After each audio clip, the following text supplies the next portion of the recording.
Good evening students. आज हम बात करेंगे impact of the world war first. पिछले जो वर्ल्ड वॉर का फर्स्ट का जो मैंने वीडियो बनाया था उसके अंदर एक बात बताना मैं थोड़ा सा भूल गया था, तो अभी इस वीडियो के दौरान मैं आपको बताना चाहता हूँ कि अमेरिका ने 1917 में एंट्री इसलिए की वर्ल्ड वॉर में क्योंकि उसने जैसा कि आप सभी को पता है कि जर्मनी काफ़ी एडवांस्ड था और जर्मनी की सेनाएं युद्ध लड़ते लड़ते लगातार 3 साल तक युद्ध चलने के बाद काफ़ी थक चुकी थी। तो इसलिए क्योंकि थक इसलिए चुकी थी क्योंकि जो अलाइज पावर थी उनके पास लगातार सप्लाईज आ रही थी। किसकी? अमेरिका से सप्लाईज आ रही थी। अब जो जर्मनी था उसे भी सप्लाईज की ज़रूरत थी अमेरिका से, लेकिन वो इतनी बड़ी मात्रा में सप्लाईज ले नहीं पा रहा था। लेकिन ज़्यादातर सप्लाईज किसको जा रही थी? अलाइज पावर को जा रही थी। तो इसलिए उसी टाइम मेक्सिको और अमेरिका के बीच टेंशन हो गए थे। तो मेक्सिको और अमेरिका के बीच जैसे टेंशन स्टार्ट हुए तो उनके बॉर्डर्स पर काफ़ी गतिविधियां स्टार्ट हो गई। तो सीक्रेटली जो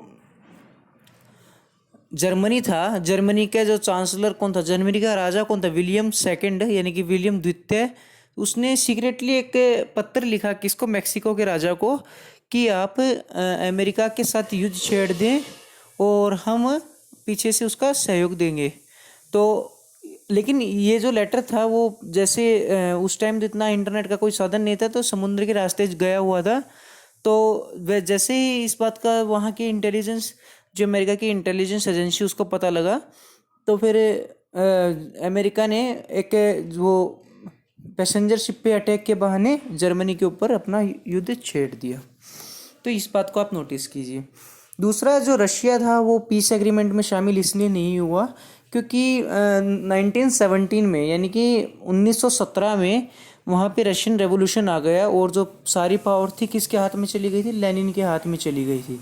और लेनिन ने जर्मनी के साथ एक ट्रीटी ऑफ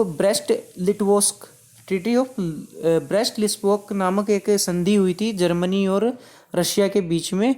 तो उसके तहत दोनों ने सीज फायर कर लिया था और दोनों मान गए थे कि हम अब युद्ध नहीं करेंगे। इसलिए रशिया का रोल वहाँ पर ख़त्म हो गया था।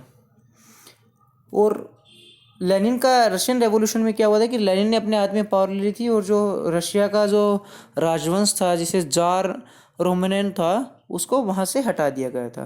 तो इसलिए रशिया का चैप्टर वहीं पे ख़त्म हो गया। ओटोमन एम्पायर में क्या हुआ कि ओटोमन एम्पायर को समाप्त कर दिया गया और जो वहाँ का खलीफा था जिसे कैलिफेट बोलते हैं उसको भी पदस्थ कर दिया गया। जब खलीफा एक धार्मिक पद है, जो मुस्लिम धर्म है, इस्लाम धर्म है, उसके अंदर एक खलीफा एक धार्मिक पद था। लेकिन जो वेस्टर्न कंट्री थी उन्होंने मुस्तफ़ा कमाल अतातुर्क के माध्यम से खलीफा को अपदस्थ कर दिया, जिससे भारत में खिलाफत आंदोलन स्टार्ट हुआ। खिलाफत आंदोलन का मकसद ये था कि खलीफा को बना रहने दिया जाए क्योंकि ये उनका धार्मिक मामला है, उनका धार्मिक पद है। तो इसलिए मुस्तफ़ा कमाल अतातुर्क ने वेस्टर्न कंट्रीज़ का सहयोग दिया ताकि खलीफा को हटाया जा सके। अच्छा, जो नया क्या हुआ इसके बाद, जो 1918 के बाद, जो फर्स्ट वर्ल्ड वॉर 1 के बाद जो ऑस्ट्रिया हंगरी का एम्पायर था उसे कितने भागों में बांट दिया? 4 भागों में। ऑस्ट्रिया हंगरी, चेकोस्लोवाकिया और यूगोस्लाविया।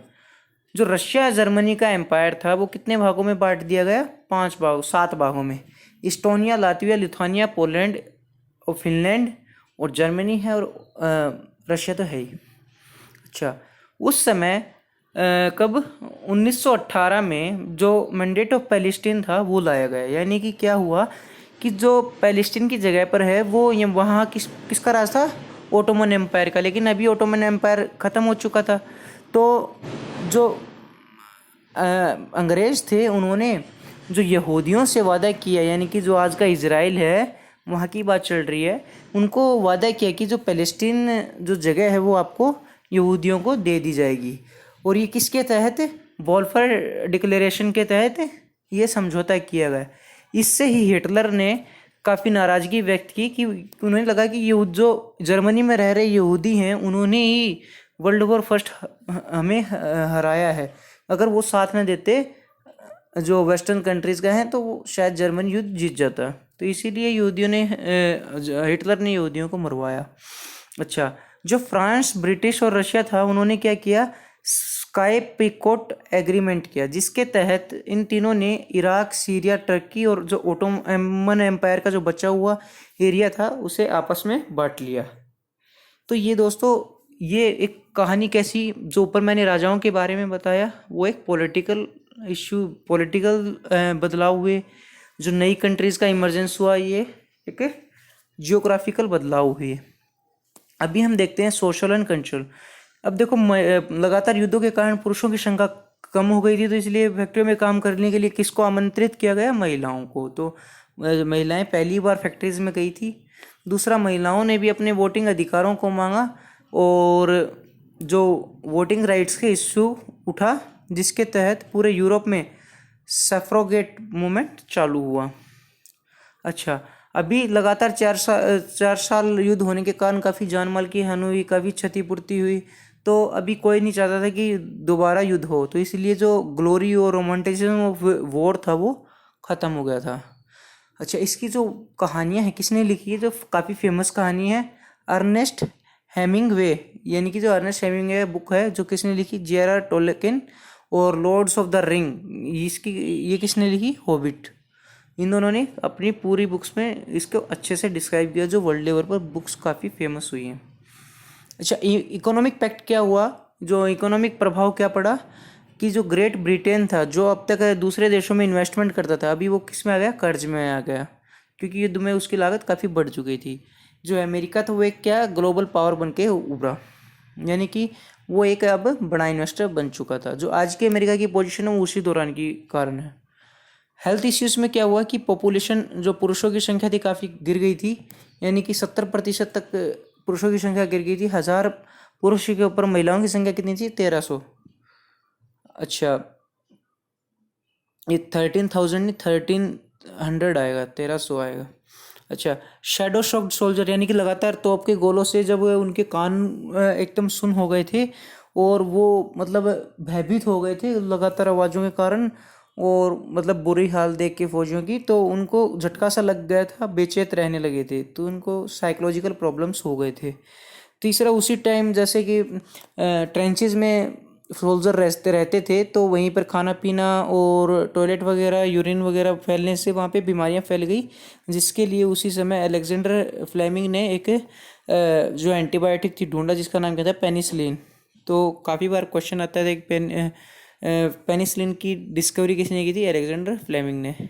अच्छा, ओवरऑल इसका क्या रिजल्ट रहा, कि जो ओवरऑल रिजल्ट ये रहा कि जर्मनी, जो काफ़ी जिसकी बेइज्जती हो गई थी, जिसे पूरे विश्व युद्ध का एक इकलौता विलेन मान लिया गया था, तो उस वहाँ पर क्या हुआ कि हिटलर का राइज हुआ, वहाँ पे नाजीज़म आया, यानी कि नाजीवाद बढ़ा। अच्छा, इसी जो पेरिस पीस एग्रीमेंट था, यही जो वर्ल्ड वार सेकंड है उसकी नींव बनी। अच्छा, अमेरिका एक सुपर पावर निकल कर सामने आया। तो फ्रेंड्स, आप हमसे जुड़े रहें, हम आपका एक कवर जो टॉपिक है पूरा कवर करके चलते हैं। हमारा जो मेन मकसद होता है कि बच्चा एक चपरासी के लेवल से लेकर एक यूपीएससी के लेवल तक बच्चे को लेके जाना है, और इसमें यूपीएससी तक के सिलेबस कवर किया जाता है। और ज़्यादा से ज़्यादा हमारा चैनल से जुड़े रहें, नए टॉपिक्स पर भी वीडियो जल्दी ही आएंगी, और चैनल को लाइक एंड सब्सक्राइब जरूर करें। Thank you. अच्छा, जो नए देश बने हैं उसके लिए मैंने ये मैप लगाया हुआ है, आप देख सकते हैं। पोलैंड, जो लाटविया है, इस्टोनिया है, रोमानिया है, हंगरी है, चेकोस्लोवाकिया है, ये सारा कुछ मैंने इसमें दिखाया गया है ताकि आप चीज़ों को आराम से समझ सकें। Thank you.